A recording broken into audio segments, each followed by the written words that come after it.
मेरे पिता, बॉम्बे आंटी, दिन 7, अध्याय 6, प्रार्थनाएं। हर पल तुम ही तुम। गुरुजी ने हम सबके लिए प्रार्थना की। कई बार ऐसा हुआ कि संगत से प्राप्त की गई हर चीज़ के कारण उनके शरीर में रक्त की उल्टी, चोट या तेज सिर दर्द होने लगा। यह विडंबना ही है कि गुरुजी दुनिया की सारी शक्तियों के मालिक होने के बावजूद भी अपने लिए कुछ नहीं कर सकते। उन्होंने कहा, मैं सबके लिए प्रार्थना करता हूँ, लेकिन मैं अपने लिए प्रार्थना नहीं कर सकता।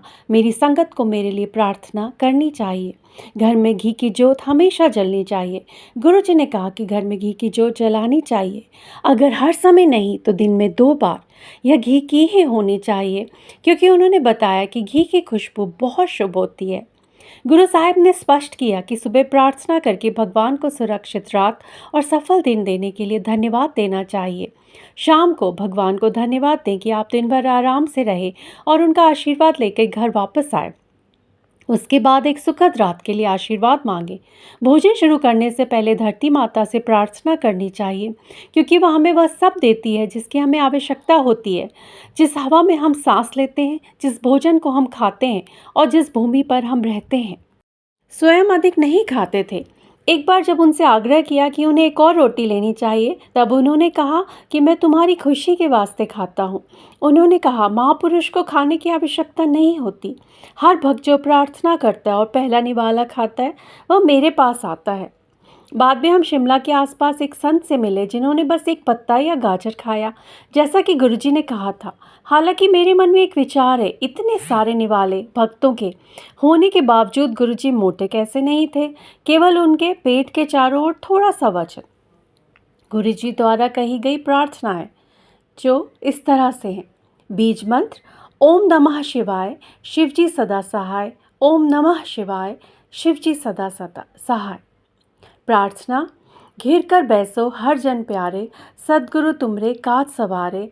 दुष्ट दूत परमेश्वर मारे, जन की पैठ राखी करतारे। बादशाह सह सब बस कर दीने, अमृत नाम महरस पीना। निर्भव होए भजो भगवान, साथ संगत मिले कीनो दान। सर पारे प्रभ अंतर्जामी, नानक ओत पकरी प्रभु स्वामी। सुखमनी साहिब सुनना या पढ़ना। शिव पुराण प्रतिदिन पढ़ना चाहिए। गुरु ग्रंथ साहिब का पाठ किया जाए। जब तक मैं तुमसे ना कहूँ तब तक महामृत्युंजय मंत्र कभी मत करना। इसका कोई स्पष्टीकरण नहीं दिया गया।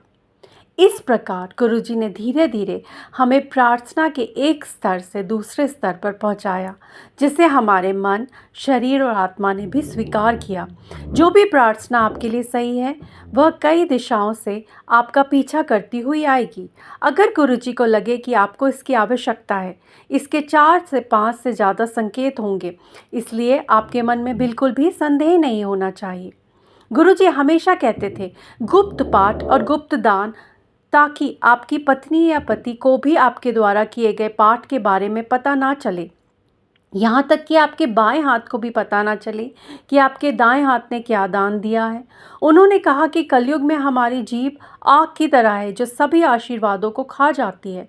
जब आप किसी को अपनी की गई प्रार्थना या किए गए दान के बारे में बताते हैं, तो इससे आपके अंदर अहंकार और गर्व पैदा होता है, और इसलिए पाठ और दान का परिणाम शून्य हो जाता है। मालाओं की गिनती एक ऐसी चीज़ थी जिससे वे सहमत नहीं थे, क्योंकि इससे व्यक्ति का अहंकार बढ़ता है। अगर कोई माला बिना गिनती के प्रार्थना के रूप में की जा सकती है तो वह स्वीकार है, क्योंकि गिनती करना एक मानवीय आवश्यकता है।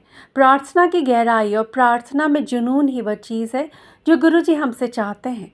उन्होंने कहा, तुसी किताबें ग्रंथ सिर्फ पढ़दे हो, पर अगर तुसी ध्यान नाल पढ़ो तो ते उन्हां दे राज खुलन। कि आप पवित्र पुस्तकों को सिर्फ पढ़ने के लिए पढ़ते हो, लेकिन अगर श्रद्धा के साथ पढ़ें तो किताबें कई रहस्यों को उजागर करती हैं। ध्यान प्रार्थना का सर्वोच्च रूप है। केवल ध्यान के माध्यम से ही आप मेरे दिव्य रूप को देख सकते हैं। मंदिर, किताबें, माला जैसी अन्य सभी प्रार्थनाएं ध्यान की ओर ले जाने वाली सीढ़ियां हैं। एक बार ध्यान प्राप्त हो जाने के बाद उपरोक्त में से किसी की भी आवश्यकता नहीं है, क्योंकि आपके लिए निर्दिष्ट मंत्र तब तक आपके अस्तित्व को भर देगा जब तक आप उसके प्रति समर्पित नहीं हो जाते। उन्होंने कहा, ध्यान केवल शरीर पर मन द्वारा प्राप्त किया जा सकता है, और हम मन पर शरीर के मामले हैं। गुरुजी कहा करते थे, मेरे अंदर ही रोशनी देख, मेरे अंदर जा, जिसे मैं समझ नहीं पाया। उनकी संगत में बैठकर मैंने उनसे प्रार्थना की, आपके शब्द जटिल पहेलियों की तरह है और मेरा मन एक बच्चे जैसा है। कृपया मेरे मन को उस दिशा में ले जाएं जो आप चाहते हैं कि मैं करूं। वहां बैठकर मैंने स्वयं देखा कि मैं अंदर एक पंख की तरह हूं। उनका शरीर उनकी सुंदर सुनहरी चांदी की रोशनी में तैर रहा था, कीर्तन के साथ झूम रही थी। यह ध्यान का एक और रूप बन गया। हमें सफ़ेद रोशनी दिखाई जाती है, यही हमें हासिल करनी चाहिए। लेकिन गुरुजी हंसते हुए कहते थे, पहले हरी और लाल रोशनी चमकती हुई आती है। उन्होंने समझाया, यह बिखरी हुई रोशनी नहीं थी, बल्कि फ्लैश बल्ब और बहुत सारी थी।